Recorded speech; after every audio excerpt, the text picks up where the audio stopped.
Hi, and welcome back to my reflections on the Emergency Learning Online course. Some questions I have that looking for some guidance on is interactivity for first graders. And you shared in the slides about announcement types just with introduction, weaving, and wrapping up. Would you be able to share examples of that just to get an idea of how you phrase your announcements? So those are the questions that I have for you. And looking at how I've used the instructional content assessments and both interactivity, both online and screenless, reflecting what I've done, what worked and what didn't work during this implementation. So I implemented a flat Mrs. Driscoll, which is like a flat Stanley. So you'll see within the Google or the Word document that I attached to the email that it has a Bitmoji of myself and then just an explanation of, hey, what it is and how students can interact with me with having a cut out of their teacher and to take me places. And they can share where we go either through an email, sending me a picture through text, or using it in a Flipgrid video. Also, I've provided feedback to students completing levels on district level programs such as Lexi and ST Math, and we do shine out shout-outs with that, and they get super excited when they hear their names.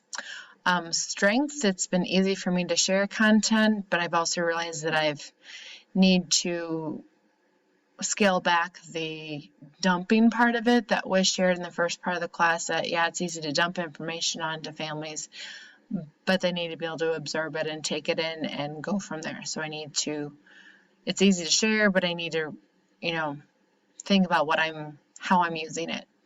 Weaknesses, just need to plan more ahead of time to share with parents, but it's tricky during this time because it's not what it should be. So there's so many unknowns and it's just been a roller coaster throughout the whole process of it.